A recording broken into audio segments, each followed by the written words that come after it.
Welcome to the Hank Cisco Show, and today we have a special guest, a very good friend of mine, a friend of the community, I should say.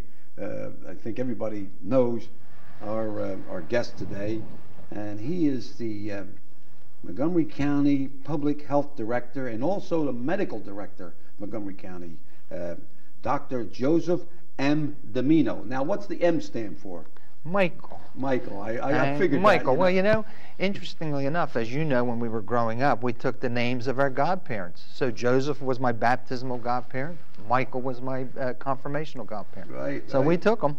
Well, tell me something about, you know, you're a physician, family physician, well-known, well-respected, well-liked, and you have an awesome job, you know. So, and it's interesting. I'm going to cover some issues today that they're confronting. There's nothing more important than our health, and that's what it's all about. And you oversee a lot of areas pertaining to health. So tell me, born, raised, Norristown, East End, West End, North End? Okay, well, do you want me to answer in Sicilian or in American? Which, well, I'm Sicilian too. Okay, well, I know that. Okay, Hank, basically I had the great fortune of being born first generation here in Norristown. My parents came from Shaka, Sicily, as you know. As a lot of Shaka other, is like Brooklyn in New York, exactly, right? Exactly. Right. And a lot of Shakidans settled here in Norristown, a lot of big names, Ternettas, Gennardis, Mirabiles. And, well, I came up through the Norristown schools. I went to Holy Savior's grade school. You were a safety patrol? I was a safety patrol. Yeah. Jack the cop, Jack McKernan was on my corner when I was a youngster. I had that white badge and I was proud of that thing. Later on I went to Kennedy Kenrick. I went to medical school and pharmacy school, by the way. I was a pharmacist originally. I went to pharmacy school here in Philadelphia, went to medical school in Philadelphia. Interned here, was drafted into the Army, and came back and stayed in Norristown. Well, you were a doctor in the Army? In the service, yes. I was drafted right after my internship. And I went in and volunteered to be a flight surgeon. What rank was that? I was a captain. A captain? Yeah. Uh-huh. I went right to Vietnam the first year, spent a year there. Got there at the January of '68, the year of the Tet Offensive. It was the day after I got there. So I had some exciting times over there, to say the least. Not only were you a safety patrol, but you also did a little boxing. When I had a boxing team, the Norristown Police Boys I'll have to tell you about that, Hank. You may or may not remember, you ran the PAL, the Police Athletic League boxing, and I was with a rival team. Big John Augustine had a boxing ring in his garage. And he had all the neighborhood kids there training, and we fought your crew one time, and I remember once I was scraping it out with the fellow that was about 1.5 feet taller than me, and he kept hitting me in the head when I ducked. And you come over and you said, "Keep going, kid, you're doing great." And I'll never forget that. It was a great experience. The old story, I use this term, don't lose the fight in the dressing room. If you're going to win or lose it, in the ring. And don't be afraid. Just well, I have meet to every tell challenge. you, growing up in the East End, I had no fears. There were no fears. I was doing fine. And you asked me which end. It was the East End of Norristown, mostly an Italian section of town. As a matter of fact, you hear this story often, but it's true in my case. They had to teach me to speak English in first grade because nobody around spoke English. At home, everyone spoke Italian. The corner grocer, which we called him Stingy, God help me, it wasn't Stingy, he was a great man, but we called him Stingy. He spoke Italian. The butcher spoke Italian. The barber spoke Italian. The mailman.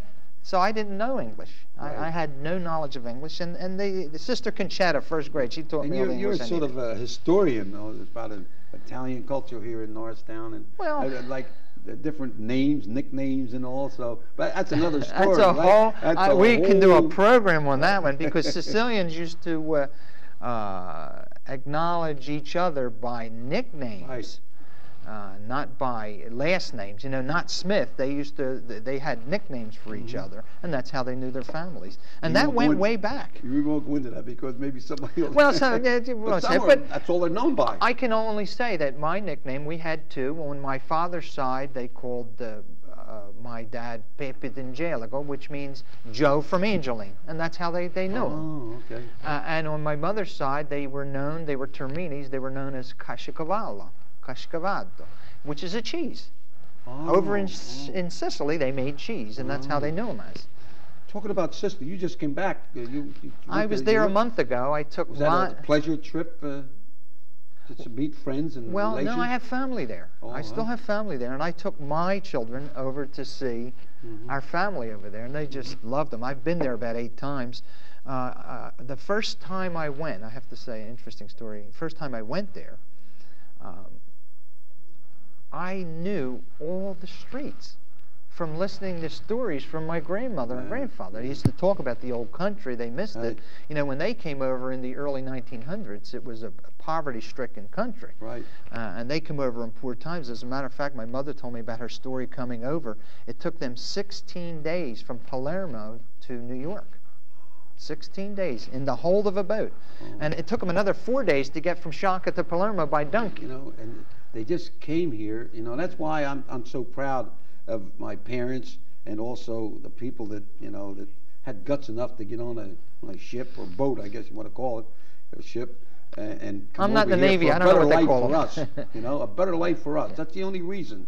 And and that's why I feel my whole life as being a policeman, helping, volunteer and all, because I feel my dad did something, went out of his way to look out for me, so I'm going to look out for not only my family, but for other people too, and make this a great nation that it is. See?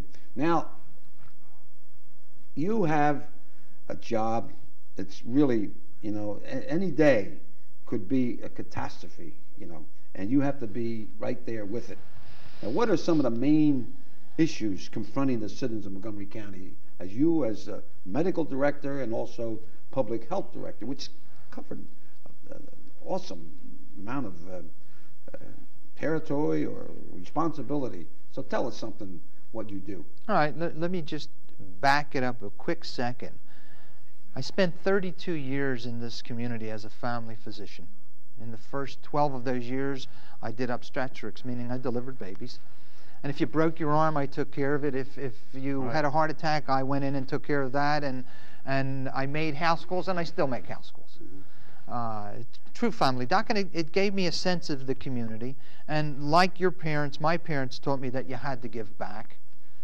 And when I saw the job, I was on the Board of Health for about 7 or 8 years. When I saw the job come up, I thought, you know, this is something that's right down my alley. I have a lot of connects. I know a lot of people. I could do some real good for the community, more than what I was doing. And the job, public health, really, for years was not considered a major kind of thing. Not a lot of things were happening. And then all of a sudden, 9/11 happened. And we went into a lot of different things for public health. When 9/11, you were not director at 9/11. You were not. No. It was right prior to. No, but I have to tell you another interesting story. But things have changed since 9/11, and you taken over. Vastly changed. Now tell me that. I happened to be in downtown New York City on 9/11. I had a in New York City. I was in New York City. I was there. Oh my. I had a meeting at Pfizer, which is a large pharmaceutical company, and they're located on 2nd Avenue and 42nd Street. I had a 7:30 meeting for some health education material for a project I was doing. And I got out of that meeting at 9:30, out into the streets to utter chaos. There was just chaos. And things have changed. I mean, 9/11 has changed a lot of attitudes and a lot of things that we're doing in this country. I mean, health is one thing, but there have been a lot of things. But you asked me a prior question about what happens in public health. For example, I was in the office that I'm in now for 3 days, and we had a major Legionella outbreak. Now, Legionella is a disease. That's a bacterial disease of the pulmonary tract that can kill you. It happened in 1975 at the Bellevue Stratford Hotel. Oh, that was they had Legionella. That's right, the veterans, the American Legion, and they had 35 or 40 people die there. We had an outbreak after 3 days that I was in this public health office. And since then, we've had a lot of things going on. For example, out in Pittsburgh, they just had the hepatitis A outbreak. Now, something like that you would I take care of that. Take over. That's my job. That's part of what I do. I take care of major outbreaks. I take care of meningitis, hepatitis C, hepatitis A, HIV, TB. That's all part of what I do in my communicable disease department. I have an environmental field services department where we go out and investigate these diseases. We go out and inspect restaurants. We have a clinical health services where we do the TB treatment. We treat people daily. They have to come in daily to be observed taking their medication, because TB is not something that you can leave out there. And believe it or not, there are a lot of people in Montgomery County have TB. We're still treating it. Still treating so it, right? I have a vast amount of services that we do for the county, and there are 120 employees, and we have offices 120? in 120. I have offices in Pottstown and in Willow Grove, along with Norristown. Different, so people won't have to come. That's right. So I can spread it out. Right, good. Right.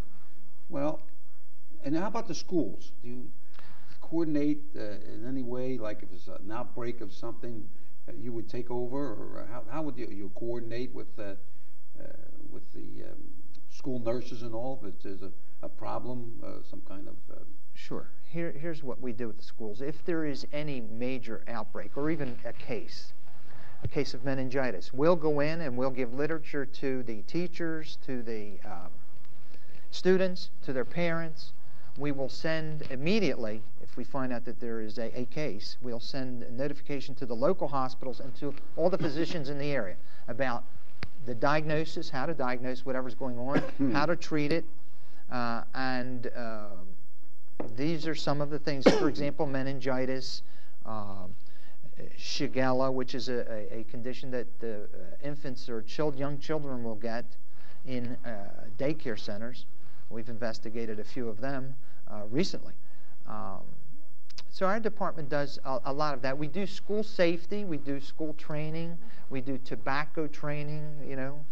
How about this Homeland Security with Ridge? Well, what's the story on that now? He has his hands full. I mean, you know, our borders Your are... military background, you know, you cover a lot of areas. You know? Yeah, well, I did cover a lot of areas. Yeah. You delivered babies too. I delivered babies. I was a flight surgeon in Vietnam. I flew every day, got shot down once.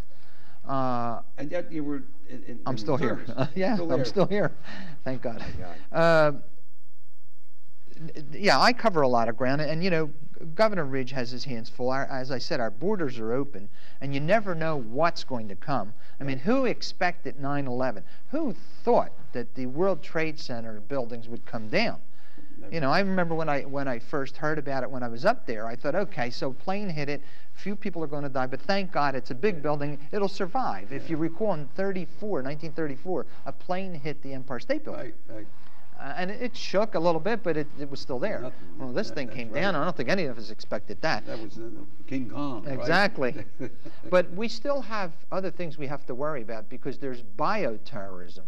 There's always the possibility of smallpox, botulism, anthrax, and we've seen the anthrax. Yeah. 5 letters of anthrax created chaos in this country. And the president was right on the money when he had a smallpox program. It's just that we in America didn't take up on it, and shame on us. We should have. We all got inoculated. You and I got inoculated. Right. These young folks here today did not, but you and I got inoculated when we were children, and it didn't cause much of a problem. No, swelled up a little bit. Yeah. Had we all been, or had 10% of us in this country been inoculated against smallpox this time, terrorists need not even come here with that, because we would have had enough people to help whoever contacted smallpox. And you know, smallpox is not a treatable disease. You don't treat it. You either live or die. 30% of us will die if we get it. Oh yeah. There's no antibiotic you take that it goes away.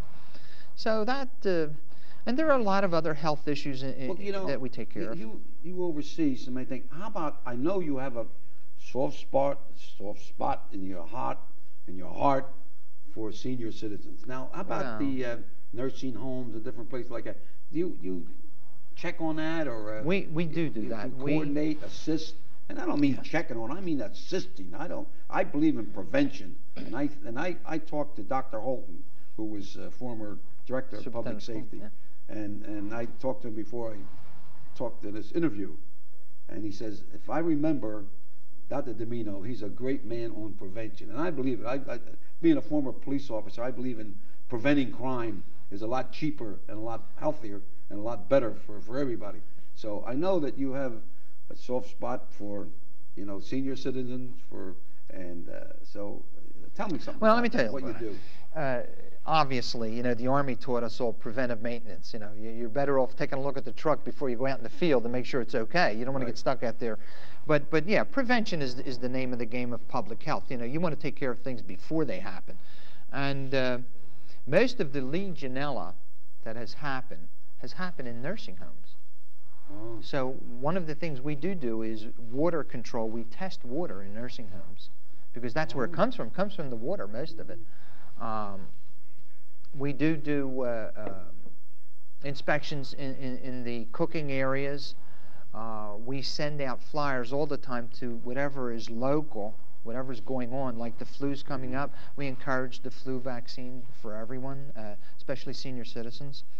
And we have exercise classes that we give for senior citizens throughout our different offices, hopefully to get them limbered up and to get them moving. If somebody wants to get some information about investigation or information about some health problems, how do they contact you? Did they contact you? Or call the health department directly. A number or something? Yeah. The number is 610-278-5117. They can call the health department. Call directly to the health department. Courthouse, and that would hook well, them either on. the courthouse will hook them up too, and they can call, and we'll answer whatever their question is specifically. We'll go to that department. Mm-hmm. You know, as I said, we do HIV, we do TB, we do hepatitis C. Good. So we do all those things. And you know, one other thing, I remember Sacred Heart Hospital. I felt so bad, and I had something to do. I was with the district attorney's office at the time, and I assisted with transferring the patients when the word come out that it's closing down, and they lined up all these ambulance out around Rittenhouse Junior High School and transfer these people. So tell me something about that. What do you know? What your feelings towards Sacred Heart? I know you have something special about Sacred Heart. You know, it's a special place for me. I was born there. Oh. I mean, I was born in that hospital, and I was on the medical staff for many, many years.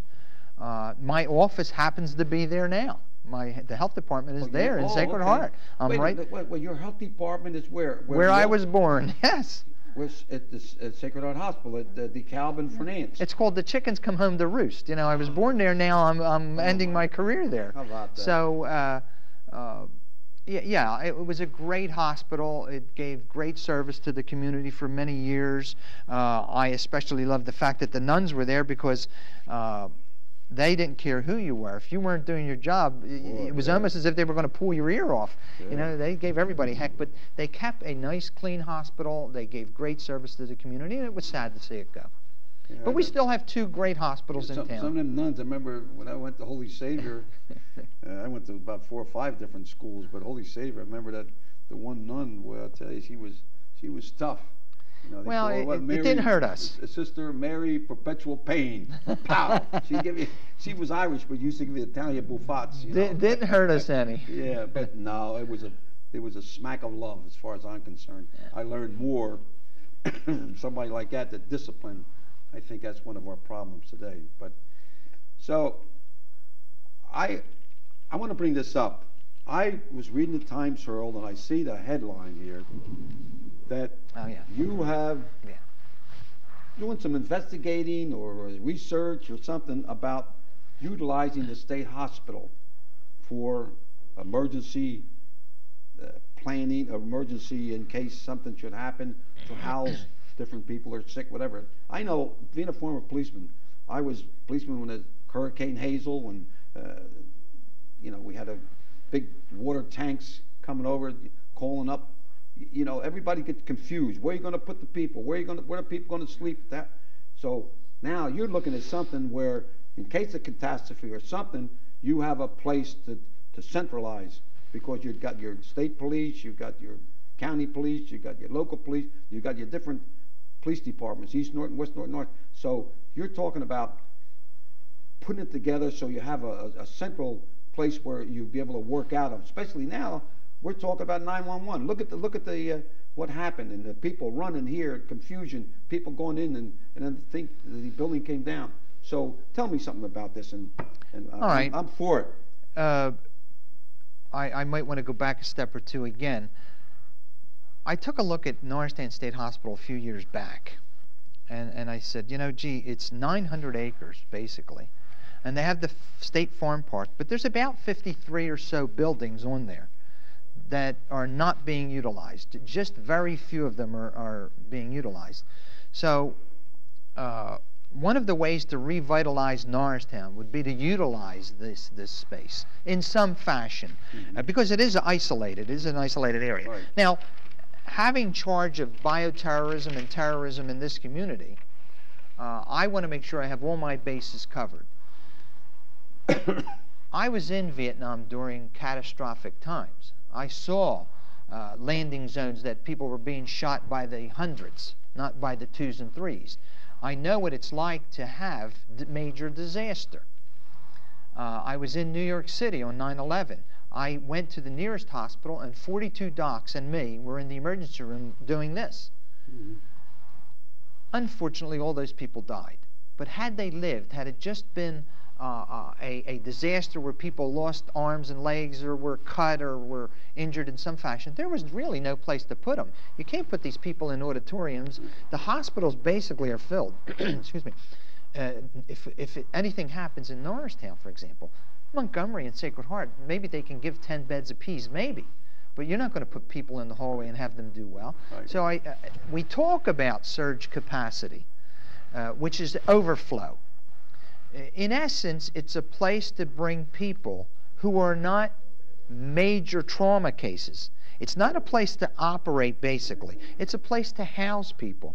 This hospital, at the state hospital, can take between 200 and 1,000 people. It still has rooms, it still has beds, it has 2 operating suites. We should be thankful we have something. We have it in this community. We should refurbish it and finish it out. See, the thoughts are to give the money to the hospitals to do that. Well, what will happen is the hospitals will only put more beds in and put more patients in. They can only take so many. So much, right. Here on the state hospital, we could have isolate it. Yeah, we can isolate it because, for example, if it's smallpox, if a case goes into a local hospital and contaminates it, you have to shut it down. Here we can assess what's going on and bring them up there. You don't have to shut anything down.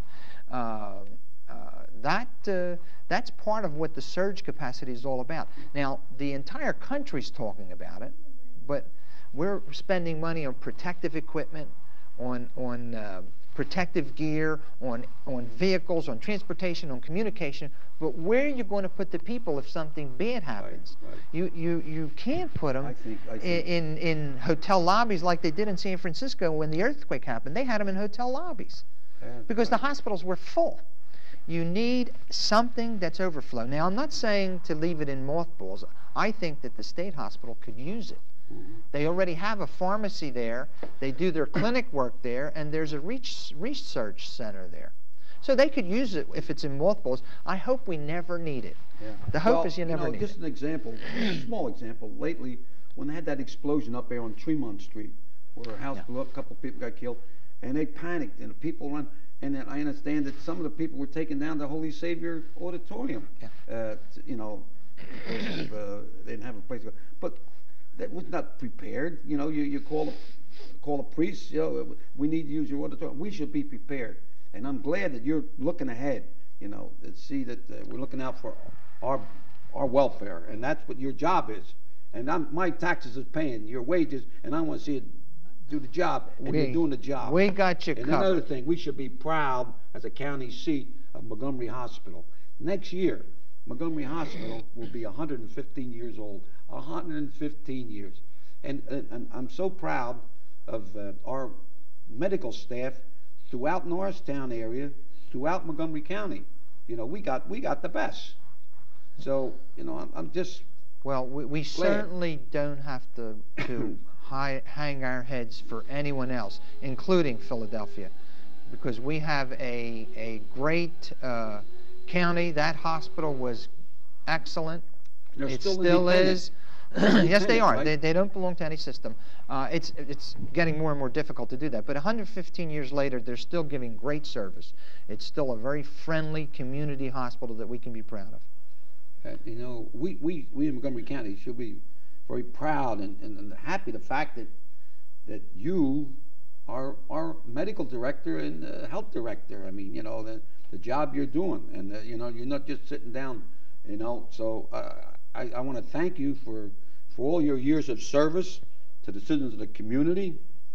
And I can't think of anyone better person to do the job that you're doing, and you've been doing, and still doing. And I feel safe.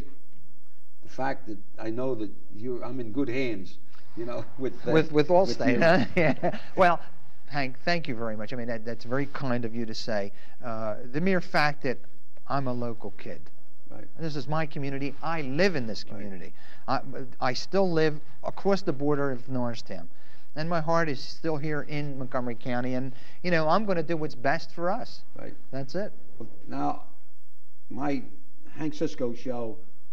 You mentioned something about you have some programs that will be helpful for information. Just give me a brief, because we're going to wrap this up. Well, I have some programs that I can bring out and inform people about West Nile virus, about the hepatitis A that's going on out there, and about a lot of other things that are happening in their community that we as a health department can help and assist and do.